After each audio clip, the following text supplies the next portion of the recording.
Welcome, ladies and gentlemen, and thank you to the organizers for this very interesting workshop. I've been following since this morning, and there were like many interesting topics and discussions that I really enjoy. So I'm Fuad Nav from Sensequake, a technology company focusing on sensing-based and data-driven analysis, structural analysis. So I'm very pleased to present an innovative approach for seismic analysis of building. Mainly, our focus is on existing building. And so we're going to discuss this approach through the 10-story case study. A timber building was tested on a shake table test. So the main credit for this work is for Professor Shilling Pei, University of Colorado School of Mines. So, and also our team in Sensequake, and also many others that contributed to this work. So, I'm just presenting the part that we have been working in collaboration with the team, focusing on sensing-based seismic assessment. Okay, so the content that I'll be covering today is a brief overview of the problem that we are currently addressing through this presentation, followed by the solution that we are proposing, and also its application to a case study, and more specifically, the future approach involving SGMD database, including how this database can enhance this approach and overall when we are talking about time history analysis. So that the ground motions play a crucial role, and I'm really excited about how to incorporate this database into our work and to address many challenges that we usually face when we wanted to do time history analysis. So, so mainly my focus and overall our focus at Sensequake is on aged building and infrastructure. So for those buildings that we don't have many info, we don't have drawings, we don't have documented database to see what are the structural properties are and how the structural system is working. So for this system is always a challenge to how to do the analysis. So we need a model, obviously, to do the analysis, but how we can build that model and how we can calibrate it. So the first thing that comes into mind is to use non-destructive testing. So we can use many methods in the practice. We can use static SHM, measuring strain, corrosion, displacements. We can use GPR or other technologies that can provide information about the structure, or we can also test material properties and identify those details. However, those are still local info. And again, once we have all this info, there would be a database of raw data and how we can incorporate it and how we can use it to get a reliable assessment of structure. It's still a question. So what is how we can kind of move from these like database of different information and how we can correlate them. So that still remains as a challenge. What is the focus lately is to use dynamic properties. So dynamic properties can provide a better information on how the actual structural condition is.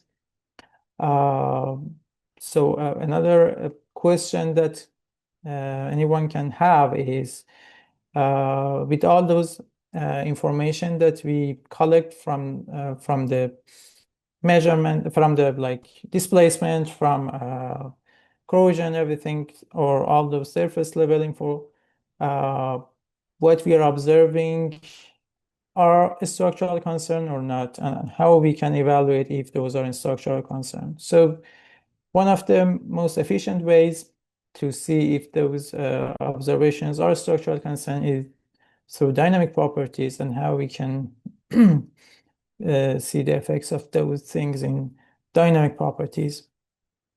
That's so dynamic properties can play a very efficient role here. However, the issue is how to get these dynamic properties. So uh, usually mode shapes, frequencies, we had problems in identifying those properties before. And also when we were identifying them, they were not reliable. Uh, Frequencies change with temperature, and for mode shape, we need high sensing, high resolution of sensors. So all those uh, issues can lead to uh, still a question that if these properties, these dynamic properties, can be useful in real applications or not. So in order to do that, we try to provide an efficient way of doing uh, testing and analysis by providing a reliable sensing technology, and also deploying high resolution of sensors on structures. So by those two aspects, we can make the testing efficient, and we can also make the sensing resolution higher to get a high quality and accurate dynamic properties, 3D mode shapes, modal properties, frequencies, and damping ratios. Those things can help us uh, to better understand the structure. So overall, what we are focusing is kind of a data-driven structural analysis to assess the structural performance based on as-is condition of the building. So overall, the methodology is based on based on implementing AVT, ambient vibration testing, by deploying high resolution of sensors. Let's say for buildings, what we are proposing is to have at least 24 plus channels per floor. And that's the kind of minimum resolution that we go, because if we just go with four corners, then we can provide at least 24 channels. And if we go more, then going to be much more information about the building. So how we can do that? By using wireless sensors. So the sensors that we use could be temporary or permanent. We have been using both options here. So the sensors are as small as this one. So in this photo, you can see how they can be deployed on site. So the good thing here, and the good opportunity here, is these sensors are highly sensitive. We can measure both three-axial velocity and three-axial acceleration. So we have different sources to use, and so other technical aspects that can help us to improve the reliability. So the testing is quite efficient and easy. Here you can see just by deploying sensors easily on site. Then we can take measurements, velocity and acceleration, three channels, velocity, three channels, acceleration, do the model identification. And the interesting part is we use simplified geometries instead of using complex models. We use simplified geometries, but everything in that geometry is based on measured data. So whatever we see in that geometry is based on measured data. Here you can see the process from measuring data to get the model properties. So we have three channels velocity here, three channels acceleration. Then we do time domain analysis, frequency domain analysis, and we can get the 3D mode shapes, such as this one. So, but for the seismic assessment, the process is to to use these ambient level dynamic properties in order to get earthquake level dynamic properties. So in order to do that, we use a database of different buildings that have been monitored and evaluated during seismic events. So based on those, we decide how to modify the ambient level dynamic properties to obtain the earthquake level dynamic properties.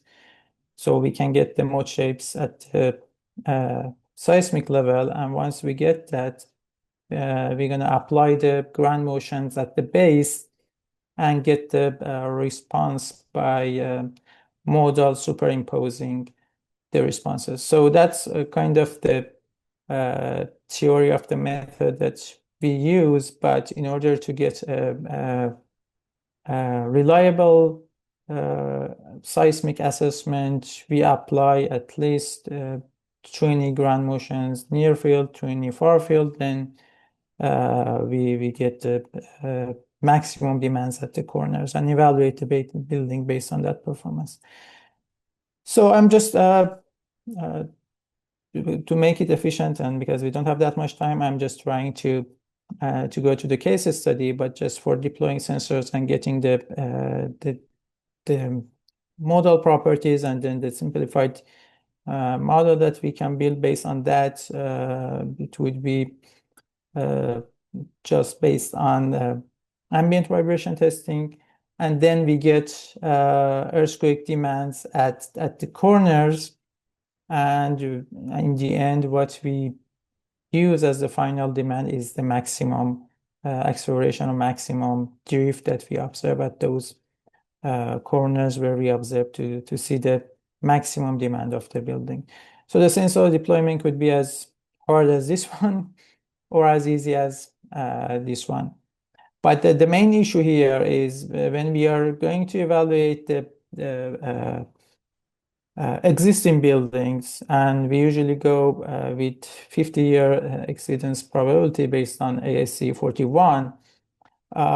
So we need to, I mean, technically we need to define the hazard spectrum, and based on that to get to generate the ground motion based on what we are having right now is a generic ground motion that we use. So that makes it a little bit really case specific when we want to do the seismic analysis, and from case to case it might be varying a lot, and that causes like more uncertainty in our analysis and in our response. So we observed cases that even with playing a little bit with those ground motions that we choose for our analysis, the results gonna be the difference in results gonna be considerable. So that's kind of the question that I personally was excited about, how this simulated ground motion can help us in resolving that issue. So the case study that we have here, as I mentioned, is that 10-story building was tested at UCSD 2 years ago, and we also deployed our sensors and did the same approach that I described briefly in this presentation. So here we had phase one.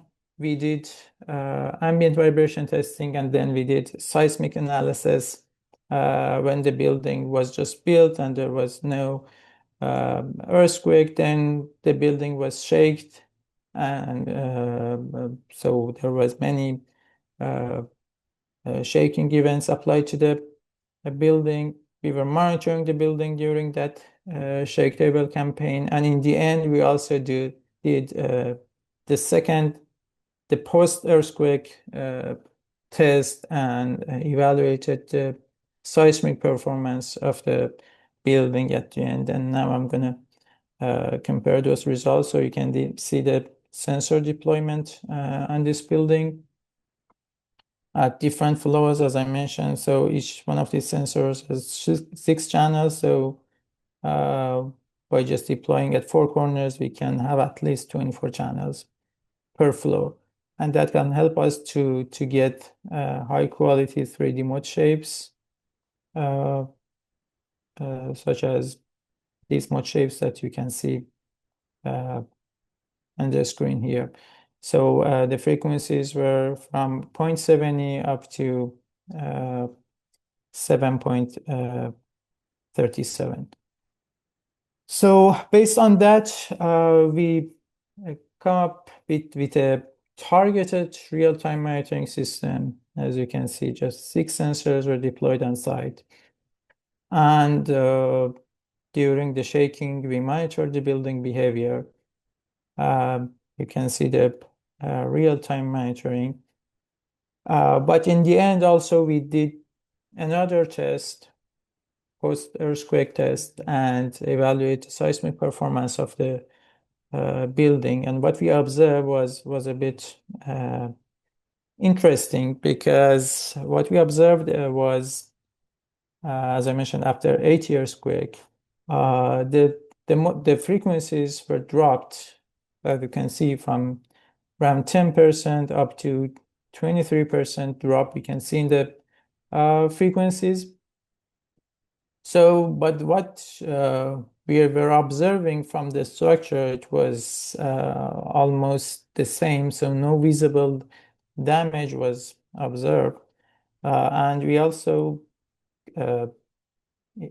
compared the MAC values, modal assurance criteria, between the modes before and after the testing campaign.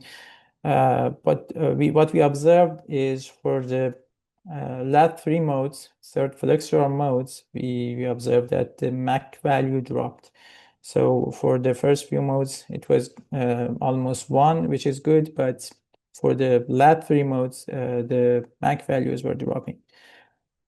So, but that was the question, what is the reason for this? So this is the building. You can see here on the lower floors were the floors that we had those non-structural components. We had panels, we had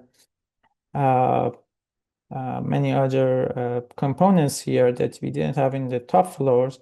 And this is the kind of inflection point for the third flexural mode.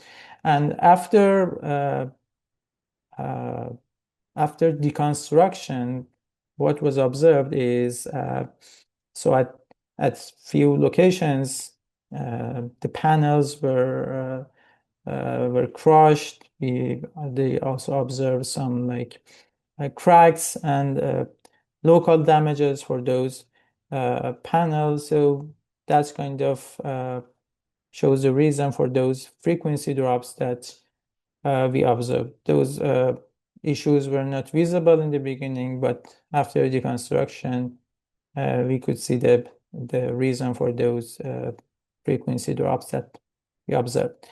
So here are just a few ground motions that we apply. So these were generic ground motions.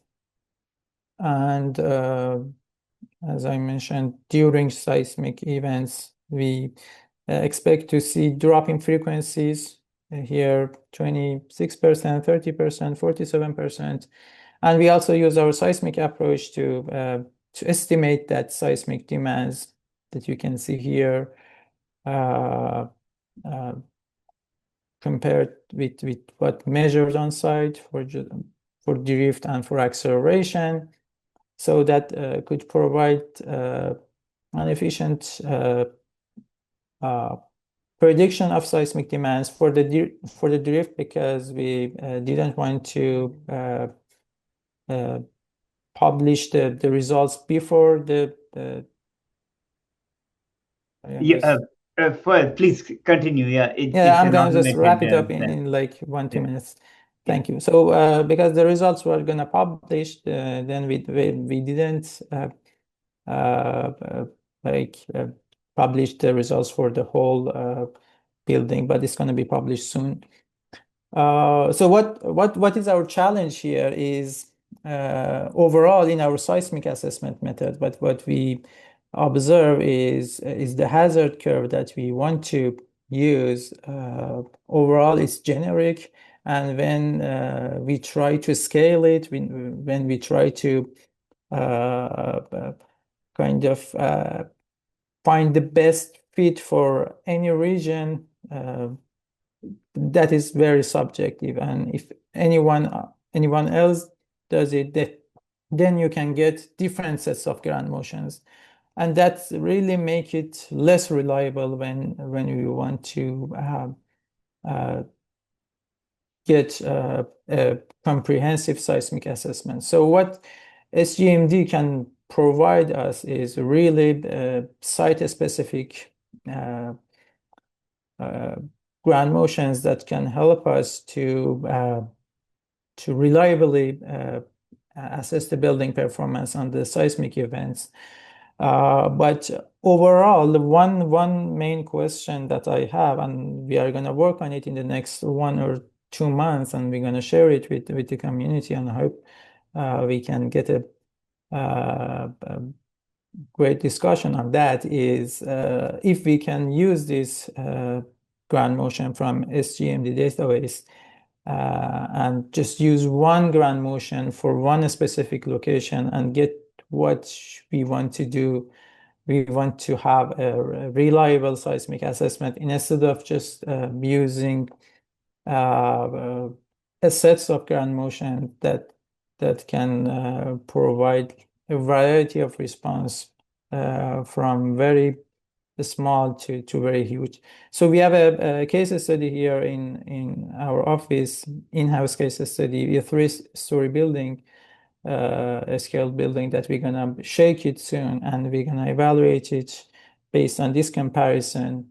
First, a set of recorded ground motions, and then site-specific ground motion from SGMD database, and we're gonna compare the results and to see how we can rely on just one or a few ground motion instead of using like tens or even hundreds of ground motion for doing time history analysis.